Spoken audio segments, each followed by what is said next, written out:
എല്ലാവർക്കും ഈ ഓൺലൈൻ ക്ലാസ്സിലേക്ക് സ്വാഗതം. ഇന്ന് നമ്മൾ പഠിക്കാൻ പോകുന്നത് maintenance of the cable system എന്ന യൂണിറ്റിലെ corrosion in cable connections and loose connections എന്ന ടോപ്പിക്കിനെ പറ്റിയാണ്. ഈ ഫിഗർ ഒന്ന് നോക്കൂ. എന്താണ് കാണുന്നത്? ഒരു മെറ്റൽ പൈപ്പാണ്. അതിൻ്റെ നെറ്റ് ബോൾട്ടുകളൊക്കെ കൊറോഡ് ചെയ്ത് പോയിരിക്കുകയാണ്. കൊറോഷൻ കാരണം അതിൻ്റെ നെറ്റ് ബോൾട്ടുകളൊക്കെ പോയിരിക്കുകയാണ്. കൊറോഷൻ പൈപ്പുകൾക്ക് മാത്രമാണ് സംഭവിക്കുക? അല്ല, ലോഹ ഭാഗങ്ങൾക്കൊക്കെ സംഭവിക്കാം. കേബിളുകൾക്ക്, അണ്ടർഗ്രൗണ്ട് കേബിളുകൾക്ക് കൊറോഷൻ സംഭവിക്കുമോ? സംഭവിക്കാം. എവിടെയാണ് അണ്ടർഗ്രൗണ്ട് കേബിളുകൾക്ക് പൊതുവെ കൊറോഷൻ സംഭവിക്കുന്നത്? പൊതുവെ അണ്ടർഗ്രൗണ്ട് കേബിളുകളുടെ കണക്ഷൻസ്, അതുപോലെ ടെർമിനേഷൻസ്, അവിടെയുള്ള ആ ഭാഗങ്ങളിലാണ് പൊതുവെ കൊറോഷൻ സംഭവിക്കുന്നത്. എന്തുകൊണ്ടാണത്? ആലോചിച്ച് നോക്കൂ. ആ ഭാഗങ്ങളിലൂടെ ഈർപ്പവും, അതായത് മോയ്സ്ചർ, എയർ, വാട്ടർ, അങ്ങനെയുള്ള ലിക്വിഡുകളൊക്കെ ലോഹഭാഗങ്ങളിലേക്ക് പ്രവേശിക്കാനുള്ള സാധ്യത കൂടുതലാണ്. അതുകൊണ്ട് ആ ഭാഗങ്ങളിലാണ് കൊറോഷൻ സംഭവിക്കുന്നത്. പ്രധാനമായും കൊറോഷൻ സംഭവിക്കുന്നത് കണക്ഷൻസ്, എൻഡ് ടെർമിനേഷൻസുകളിലാണ്. പിന്നെ എങ്ങനെയാണ് കൊറോഷൻ സംഭവിക്കുക? കേബിളിന്റെ ഷീറ്റുകൾ എന്തെങ്കിലും കേടുപാടുകളൊക്കെ പറ്റി ഷീറ്റിനുള്ളിലൂടെ വാട്ടറോ അതുപോലെ മോയ്സ്ചറോ ഒക്കെ കടന്നാൽ, എയറൊക്കെ കടന്നാൽ കേബിളിന്റെ ഡെഡ് ഷീറ്റിന് കൊറോഷൻ സംഭവിച്ച് കേടുപാടുകൾ വരാം. കുട്ടികളെ, നമുക്ക് കൊറോഷൻ എന്നതിൻ്റെ ഒരു ഡെഫിനിഷൻ, ഒരു നിർവചനം നോക്കാം. Corrosion is A natural process that converts a refined metal into a more chemically stable form such as oxide, hydroxide or sulfide. Many metals and alloys corrode merely due to moisture in air. അതായത് corrosion ഒരു natural പ്രോസസ്സാണ്. അത് എന്താണ് ചെയ്യുന്നത്? അത് ഒരു refined മെറ്റലിനെ അതിൻ്റെ കൂടുതൽ കെമിക്കലി സ്റ്റേബിൾ ഫോമുകളായിട്ടുള്ള ഓക്സൈഡ് ഫോം, ഹൈഡ്രോക്സൈഡ് ഫോം അല്ലെങ്കിൽ സൾഫൈഡ് ഫോം എന്ന ഫോമുകളിലേക്ക്, എന്ന രൂപത്തിലേക്ക് മാറ്റുന്ന ഒരു നാച്ചുറൽ പ്രോസസ്സാണ് കൊറോഷൻ. അതായത് ഒരു മെറ്റലിനെ അതിൻ്റെ കൂടുതൽ കെമിക്കലി സ്റ്റേബിൾ ഫോമുകളായിട്ടുള്ള ഓക്സൈഡ് ഫോം, ഹൈഡ്രോക്സൈഡ് ഫോം അല്ലെങ്കിൽ സൾഫൈഡ് ഫോം എന്നിവയിലേക്ക് മാറ്റുന്ന ഒരു നാച്ചുറൽ പ്രോസസ്സാണ് കൊറോഷൻ. ധാരാളം മെറ്റലുകളും അലോയികളും എയറിലുള്ള മോയ്സ്ചർ കൊണ്ട്, അതായത് ഈർപ്പം കൊണ്ട് മാത്രം കൊറോഡ് ചെയ്ത് പോവാറുണ്ട്. ധാരാളം മെറ്റലുകളും അലോയികളും എയറിലുള്ള മോയ്സ്ചർ കൊണ്ട് മാത്രം കൊറോഡ് ചെയ്ത് പോകാറുണ്ട്. ഇനി നമുക്ക് കേബിളുകളിൽ ഉണ്ടാകുന്ന കൊറോഷൻ ടൈപ്സ്, ഏതെല്ലാം കൊറോഷനുകളാണ് കേബിളുകളിൽ ഉണ്ടാകുന്നതെന്ന് നോക്കാം. ഒന്നാമത്തെ anodic corrosion, 2 cathodic corrosion, 3 galvanic corrosion, 4 chemical corrosion, 5 AC corrosion, 6 local cell corrosion, 7 other forms of corrosion. ഇങ്ങനെ 7 തരം കൊറോഷനുകളാണ് കേബിളുകളിൽ ഉണ്ടാകുന്നത്. അണ്ടർഗ്രൗണ്ട് കേബിളുകളിലൊക്കെ ഉണ്ടാകുന്ന ടൈപ്സ് ഓഫ് കൊറോഷൻ ഏതാണെന്ന് ചോദിച്ചാൽ ഇതൊക്കെയാണ്: anodic corrosion, cathodic corrosion, galvanic corrosion, chemical corrosion, AC corrosion, local cell corrosion, other forms of corrosion. ഈ കൊറോഷനുകളെ പറ്റി നമുക്ക് പഠിക്കാം, കുറച്ച് വിശദമായി പഠിക്കാം. ഇനി നമുക്ക് ആനോഡിക് കൊറോഷൻ എങ്ങനെയാണ് ഉണ്ടാകുന്നതെന്ന് നോക്കാം. എന്താണ് ആനോഡിക് കൊറോഷൻ? എങ്ങനെയാണ് ആനോഡിക് കൊറോഷൻ ഉണ്ടാകുന്നത്? അതെങ്ങനെ നമുക്ക് ഐഡന്റിഫൈ ചെയ്യാം എന്നുള്ള കാര്യങ്ങളൊക്കെ മനസ്സിലാക്കാം. Stray DC currents come from sources such as welding machine. The stray current may enter into the lead sheath of the cable. The point of entry does not cause corrosion in lead, but the point of exit is a corrosion site. Plain-sided corroded bits are usually the result of anodic corrosion. അതായത് stray DC കറണ്ടുകൾ welding machine പോലെയുള്ള സോഴ്സുകളിൽ നിന്ന് വരാറുണ്ട്. ആ stray കറണ്ടുകൾ ലക്ഷ്യത്തിലേക്ക് പ്രവേശിക്കാം. കേബിളിന്റെ ലക്ഷ്യത്തിലേക്ക് ആ stray DC കറന്റുകൾ പ്രവേശിക്കാം. ആ പ്രവേശിക്കുന്ന പോയിന്റ് ഒരു കൊറോഷൻ സൈറ്റ് ആയിരിക്കില്ല. അതായത് ആ പ്രവേശിക്കുന്ന പോയിന്റിൽ കൊറോഷൻ സംഭവിക്കാറില്ല. പക്ഷെ അത് ലെഡ് ഷീറ്റിൽ നിന്ന് കറണ്ട് പിന്നെ പുറത്തു പോകുന്ന ആ പോയിന്റ്, അവിടെ ആ പോയിന്റ് ഒരു കൊറോഷൻ സൈറ്റ് ആയിരിക്കാം. അതായത് കറണ്ട് ലെഡ് ഷീറ്റിൽ കടന്നിട്ട് പുറത്തേക്ക് പോകുക എന്ന് വെച്ചാൽ മിക്കവാറും ഭൂമിയിലേക്കായിരിക്കും. ആ പോകുന്ന ആ പോയിന്റ് ഒരു കൊറോഷൻ പോയിന്റ് ആണ്. അവിടെ കൊറോഷൻ സംഭവിക്കാം. ക്ലീൻ സൈഡഡ് ആയിട്ടുള്ള കൊറോഡഡ് പിറ്റ്സ് ആണ് പൊതുവെ ആനോഡിക് കൊറോഷന്റെ ഫലമായിട്ട് ഉണ്ടാകുന്നത്.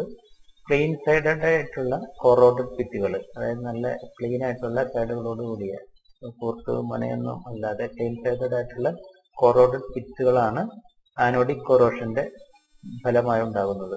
Oxides, chlorides or sulfates of lead are come away by anodic corrosion and it can be identified by white color. In severe anodic corrosion, lead peroxide may be formed and it can be identified by chocolate brown color. Anodic corrosion is due to the transfer of direct current from corroding body to the surrounding medium, usually earth. അതായത് ലെഡിന്റെ ഓക്സൈഡുകള്, ക്ലോറൈഡുകള് അല്ലെങ്കിൽ സൾഫേറ്റുകള് ഒക്കെ anodic corrosion മൂലം ഉണ്ടാകാറുണ്ട്. അത് white colour കൊണ്ട് മനസ്സിലാക്കാൻ കഴിയും. വളരെ ഗുരുതരമായ ആനോഡിക് കൊറോഷനിൽ ലെഡ് പെറോക്സൈഡ് ഫോം ചെയ്യാം. അത് നമുക്ക് ചോക്ലേറ്റ് ബ്രൗൺ കളർ കൊണ്ട് ഐഡന്റിഫൈ ചെയ്യാൻ കഴിയും. ആനോഡിക് കൊറോഷൻ എന്ന് പറയുന്നത് ഡയറക്റ്റ് കറന്റ് കൊറോഡിംഗ് ബോഡിയിൽ നിന്ന് അതിന്റെ സറൗണ്ടിങ് മീഡിയത്തിലേക്ക്, പൊതുവെ എർത്തിലേക്ക് ട്രാൻസ്ഫർ ചെയ്യുന്നത് മൂലമാണ് ഉണ്ടാകുന്നത്. അതായത് കൊറോഡിംഗ് ബോഡിയിൽ നിന്ന് അതിന്റെ സറൗണ്ടിങ് മീഡിയത്തിലേക്ക്, പൊതുവെ എർത്തിലേക്ക് ഡയറക്റ്റ് കറന്റ് ട്രാൻസ്ഫർ ചെയ്യുന്നത് മൂലമാണ് ആനോഡിക് കൊറോഷൻ ഉണ്ടാകുന്നത്. താഴെയുള്ള രണ്ട് ഡയഗ്രങ്ങൾ നോക്കൂ. ആനോഡിക് കൊറോഷനെ കാണിക്കുന്ന രണ്ട് ഡയഗ്രങ്ങളാണ്. അതിലുള്ള ആനോഡിക് സൈറ്റിലുള്ള ആ കൊറോഷൻ സൈറ്റ് നോക്കൂ. ആ കൊറോഡഡ് പിറ്റുകളെ പ്രത്യേകത എന്താണ്? ക്ലീൻ സൈഡഡ് പിറ്റുകളാണ് രണ്ട് സ്ഥലത്തും കാണുന്നത്. അതൊന്ന് മനസ്സിലാക്കി.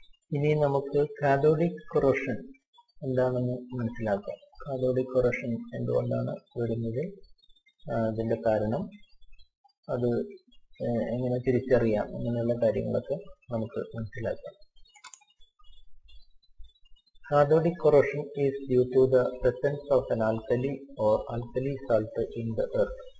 If the potential of the metal exceeds 0.3 volts, cathodic corrosion may be expected in those areas. അതായത് ഭൂമിയിലുള്ള ആൽക്കലി അല്ലെങ്കിൽ ആൽക്കലി സാൾട്ടിന്റെ സാന്നിധ്യം മൂലമാണ് കാഥോഡിക് കൊറോഷൻ ഉണ്ടാകുന്നത്. ആ മെറ്റൽ ബോഡി, അതായത് ലെഡ് ഷീറ്റിന്റെ മെറ്റൽ ബോഡിയിലുള്ള പൊട്ടൻഷ്യൽ 0.3 വോൾട്ടിന് മേലെ ആണെങ്കിൽ, അതിനേക്കാൾ കൂടുതലാണെങ്കിൽ കാഥോഡിക് കൊറോഷൻ ആ സ്ഥലങ്ങളിലൊക്കെ സംഭവിക്കാം. മെറ്റൽ ബോഡിയിൽ വോൾട്ടേജ് വരുന്നത് എന്തുകൊണ്ടാണെന്ന് നിങ്ങൾക്കൊരു സംശയം തോന്നാം. ഇൻഡ്യൂസ്ഡ് വോൾട്ടേജോ മറ്റു സ്പൈക്ക് കറന്റ് കൊണ്ടോ അങ്ങനെയൊക്കെ വരാം. In cathodic corrosion the metal may be dissolved by the action of alkali that is produced by the current. Cathodic കൊറോഷനിൽ കറന്റ് മൂലം ഉള്ള ആൽക്കലിയുടെ പ്രവർത്തനം കൊണ്ട് മെറ്റൽ ബോഡി ഡിസോൾവ് ചെയ്ത് പോകാം. മനസ്സിലായല്ലോ? അതായത് കറണ്ട് ഒഴുകുന്നത് കൊണ്ട് ഈ 0.3 വോൾട്ടിന് മേലെയാകുമ്പോൾ ഒരു കറണ്ട് ഒഴുകും. ആ കറണ്ട് ഒഴുകുന്നത് കൊണ്ട് മെറ്റൽ ബോഡി ഈ ആൽക്കലിയിൽ കൂടി ഒരു പ്രവർത്തനം ഉണ്ടാവും. ഈ ബോഡിയിൽ കറണ്ട് 0.3 വോൾട്ടിന് മേലെയായി വരികയാണെങ്കിൽ കറണ്ട് ഒഴുകിയിട്ട് മെറ്റൽ ബോഡിയിൽ ആൽക്കലി സാൾട്ടും കൂടിയിട്ടുള്ള പ്രവർത്തനം മൂലം കാഥോഡിക് മെറ്റൽ ബോഡി ഡിസോൾവ് ചെയ്ത് പോകാം. Hydrogen ions are produced and it causes production of lead monoxide either in bright orange or red in color. അതായത് ഈ കറണ്ട് ഒഴുകുമ്പോഴുള്ള പ്രവർത്തനമാണ് പറയുന്നത്. കറണ്ട് ഒഴുകുമ്പോൾ ആൽക്കലി സാൾട്ട് ആയിട്ടുള്ള ഇതിന്റെ പ്രവർത്തനം. കറണ്ട് ഒഴുകുമ്പോൾ ഹൈഡ്രജൻ അയോൺസ് പ്രൊഡ്യൂസ് ചെയ്യപ്പെടുന്നു. അത് ലെഡ് മോണോക്സൈഡിന്റെ പ്രൊഡക്ഷന് കാരണമാകും. ആ ലെഡ് മോണോക്സൈഡിന്റെ കളറാണ് ഒന്നിലെ ബ്രൈറ്റ് ഓറഞ്ച് കളർ അല്ലെങ്കിൽ റെഡ് കളറായിട്ട് മാറും. അങ്ങനെയാണ് ഈ കാഥോഡിക് കൊറോഷൻ ഉണ്ടാകുന്ന പ്രവർത്തനങ്ങളാണ് നമ്മൾ പറഞ്ഞത്. എന്തുകൊണ്ടാണ് ഉണ്ടാകുന്നത്? കാഥോഡിക് കൊറോഷന്റെ ഫലമായിട്ട് ഉണ്ടാകുന്നത് ലെഡ് മോണോക്സൈഡ്. ലെഡ് ഷീറ്റഡ് മെറ്റലാകുമ്പോൾ കേബിൾ ആണെങ്കിൽ ലെഡ് മോണോക്സൈഡ് ഉണ്ടാവും. അതിന്റെ കളറാണ് ബ്രൈറ്റ് ഓറഞ്ച് അല്ലെങ്കിൽ റെഡ് കളർ. ഇതുപോലെ നമുക്ക് മനസ്സിലാക്കാം. ഓക്കെ, ഇനി നമുക്ക് ഗാൽവാനിക് കൊറോഷൻ എന്താണ് എന്ന് മനസ്സിലാക്കാം. അതെങ്ങനെയാണ് സംഭവിക്കുന്നതെന്ന് മനസ്സിലാക്കാം. Galvanic corrosion occurs when two dissimilar metals in an electrolyte have a metallic tie between them. One metal becomes the anode and the other the cathode. The anode corrodes and protects the cathode as current flows in the electrolyte between them.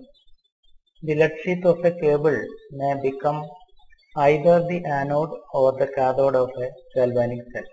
അതായത് രണ്ട് dissimilar മെറ്റലുകൾ ഒരു ഇലക്ട്രോലൈറ്റിൽ വെച്ചിരിക്കുകയും അതിന് ഒരു metallic tie, അവ തമ്മിൽ ഒരു metallic tie, ഒരു ലോഹബന്ധനം ഉണ്ടായിരിക്കുകയും ചെയ്യുമ്പോഴാണ് ഗാൽവാനിക് കൊറോഷൻ സംഭവിക്കുന്നത്. ഇതിൽ ഒരു മെറ്റല് ആനോഡായിട്ട് മാറുകയും മറ്റേ മെറ്റല് കാഥോഡായിട്ട് മാറുകയും ചെയ്യുന്നു.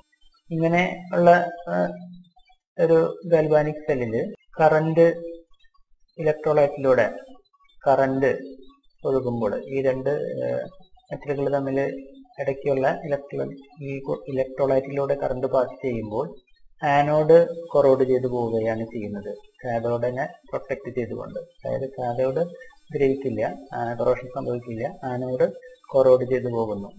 ഇങ്ങനെയുള്ള അവസ്ഥയിൽ ഈ ലെഡ് ഷീറ്റ്, ഒരു കേബിളിന്റെ ലെഡ് ഷീറ്റ് ഒന്നിലെ ആനോഡാവാം അല്ലെങ്കിൽ കാഥോഡാവാം. ഒരു ഗാൽവാനിക് സെല്ലിന്റെ ആനോഡോ കാഥോഡോ ആവാം. ആനോഡാവുമ്പോൾ അത് കൊറോഡ് ചെയ്ത് പോകും.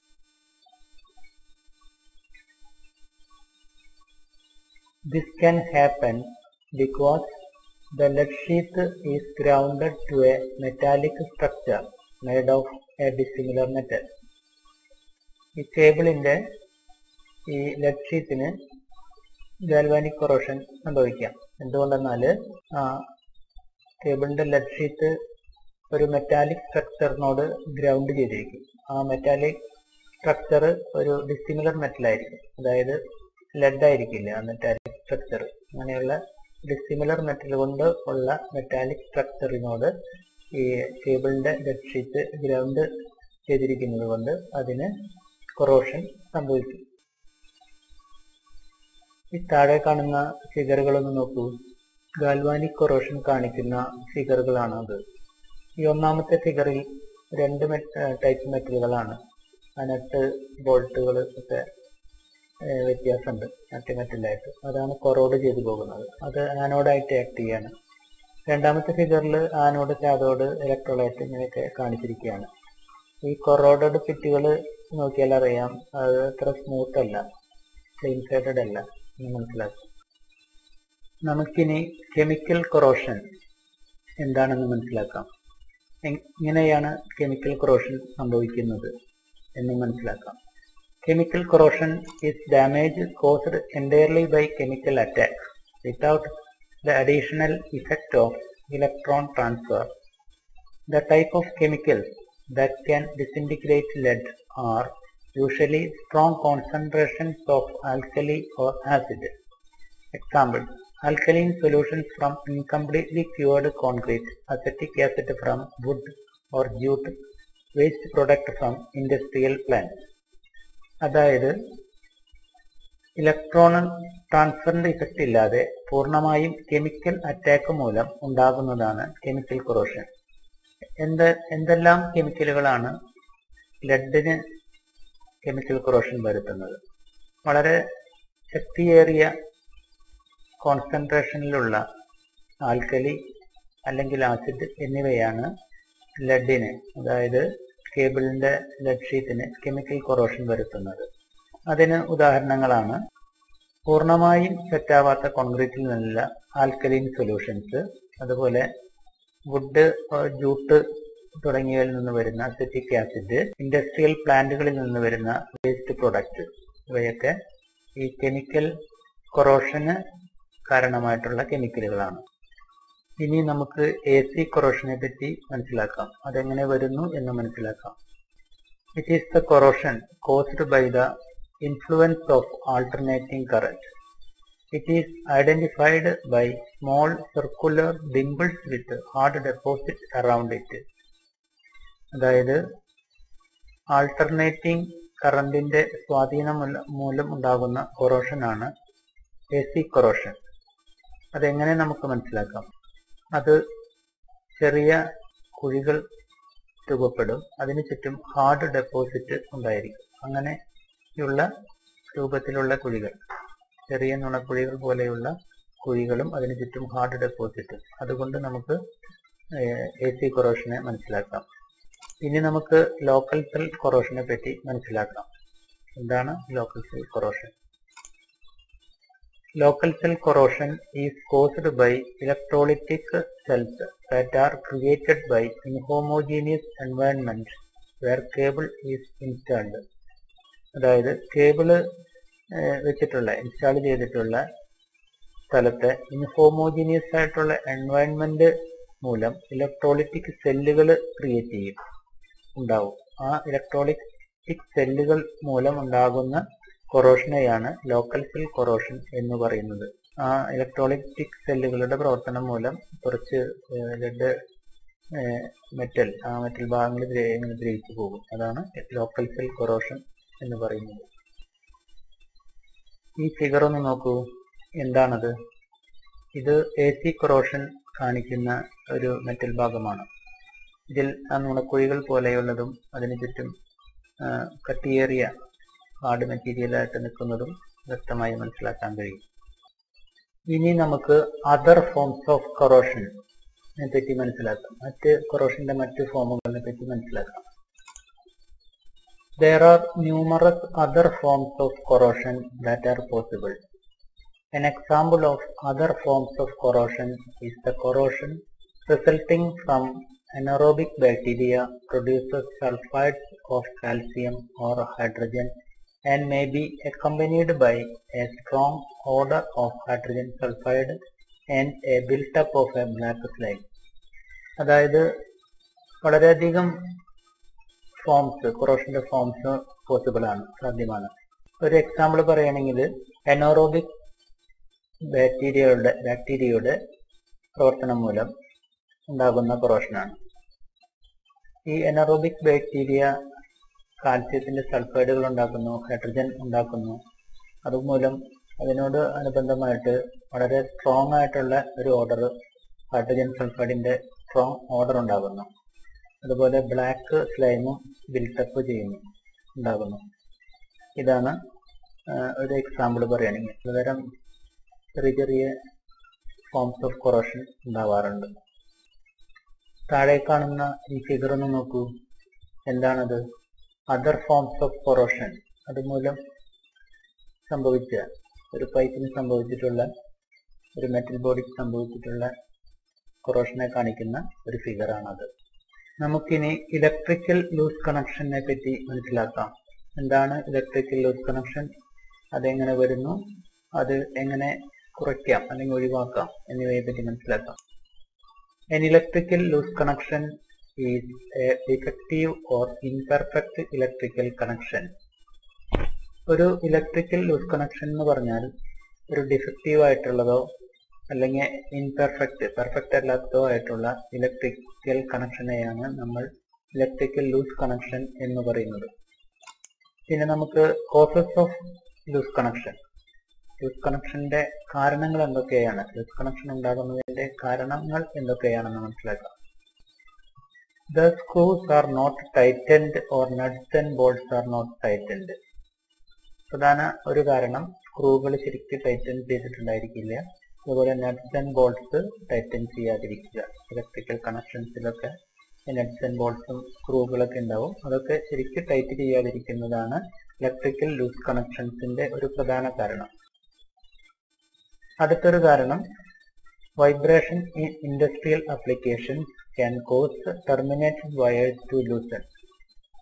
അതായത് ഇൻഡസ്ട്രിയൽ ആപ്ലിക്കേഷൻസിൽ ഉണ്ടാകുന്ന, ഇൻഡസ്ട്രി പോലെ എല്ലാ സ്ഥലങ്ങളിൽ ഒക്കെ ഉണ്ടാകുന്ന വൈബ്രേഷൻ, യന്ത്രങ്ങളൊക്കെ തിരിയുമ്പോൾ ഉണ്ടാകുന്ന വൈബ്രേഷൻ, അത് ടെർമിനേറ്റഡ് വയറുകൾക്കൊക്കെ ലൂസ് ഉണ്ടാക്കാം. വയറുകളൊക്കെ ലൂസായി പോകാം. ഈ വൈബ്രേഷൻ മൂലം ഈ വയറുകൾ, കണക്ട് ചെയ്ത വയറുകളൊക്കെ ചിലപ്പോൾ ലൂസായി പോകാനുള്ള സാധ്യതയുണ്ട്. അടുത്ത കാരണം, if the cable is overloaded or underrated for the application, it is heated and can cause loose connection. അതായത് നമ്മൾ ഉപയോഗിക്കുന്ന കേബിള് ഓവർലോഡായി പോവുക, കൂടുതൽ ഓവർലോഡിങ് കേബിൾ വരാം. അല്ലെങ്കിൽ ഒരു ആപ്ലിക്കേഷൻ ഉപയോഗിക്കുന്ന കേബിള് അണ്ടർ റേറ്റഡ് ആയിട്ടുള്ളത്, അതായത് വേണ്ടത്ര കപ്പാസിറ്റി ഇല്ലാത്ത കേബിൾ, കറണ്ട് കപ്പാസിറ്റി ഒക്കെ ഇല്ലാത്ത കേബിൾ ഉപയോഗിക്കുക. അങ്ങനെയുള്ള അവസരങ്ങളിലൊക്കെ അത് ഹീറ്റ് ചെയ്യും, കൂടുതലായിട്ട് ടെമ്പറേച്ചർ വരും. അങ്ങനെ ലൂസ് കണക്ഷൻ ഉണ്ടാവും. കൂടുതൽ ടെമ്പറേച്ചർ വരുമ്പോൾ മെറ്റൽ പാർട്ടുകളൊക്കെ വികസിക്കുകയും ടെമ്പറേച്ചർ കുറഞ്ഞ് ചുരുങ്ങുകയൊക്കെ ചെയ്യും. അങ്ങനെ അത് ലൂസ് കണക്ഷന് കാരണമാകും. പിന്നെ നമുക്ക് remedies for loose connection, loose കണക്ഷന് എന്തെല്ലാം പരിഹാര മാർഗങ്ങൾ ഉണ്ടോ എന്ന് നോക്കാം. പരിഹാര മാർഗങ്ങളെ പറ്റി മനസ്സിലാക്കാം. ഒന്നാമത്തെയും രണ്ടാമത്തെയും കോഴ്സിന് ഉള്ള പരിഹാര മാർഗം, tighten the screws, nuts and bolts for sufficient pressure. സ്ക്രൂകളൊക്കെ നന്നായിട്ട് ടൈറ്റ് ചെയ്യുക. അതുപോലെ നട്ട്സും ബോൾട്ടും ഒക്കെ വേണ്ടത്ര പ്രഷറിൽ ടൈറ്റ് ചെയ്യുക. അങ്ങനെ ചെയ്താൽ ലൂസ് കണക്ഷൻ ഒഴിവാകും. ഒന്നും രണ്ടുമായിട്ടുള്ള കോഴ്സുകൾക്ക് ഉള്ള പരിഹാര മാർഗമാണ്.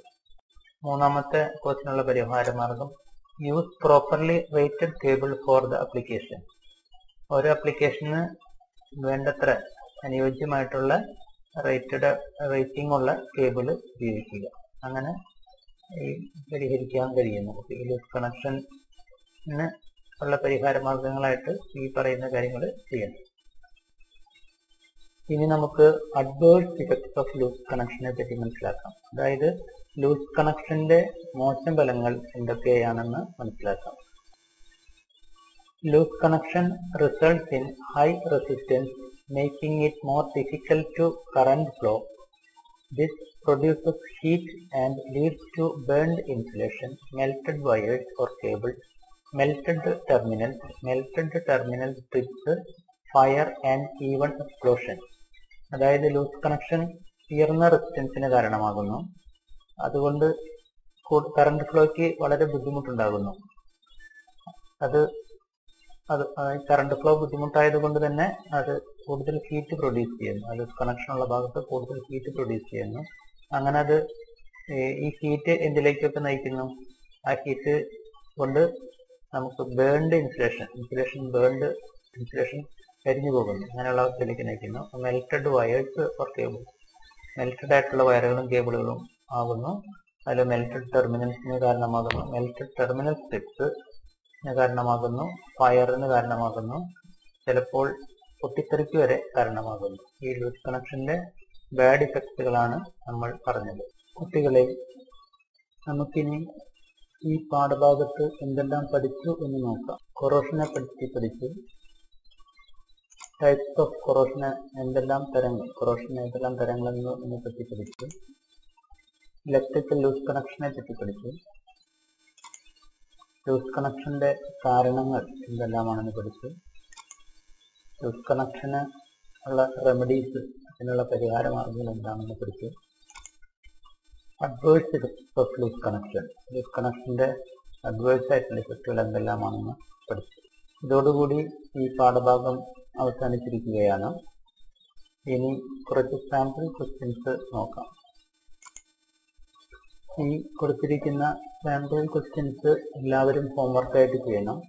എന്തെങ്കിലും സംശയമുണ്ടെങ്കിൽ, ഈ വീഡിയോയെ പറ്റിയും ചോദ്യങ്ങളെ പറ്റിയും എന്തെങ്കിലുമൊക്കെ സംശയങ്ങളുണ്ടെങ്കിൽ നിങ്ങൾക്ക് ഈ വിഷയം കൈകാര്യം ചെയ്യുന്ന, നിങ്ങൾക്ക് ഈ വിഷയം പഠിപ്പിക്കുന്ന അധ്യാപകരോട് ചോദിച്ച് മനസ്സിലാക്കുക.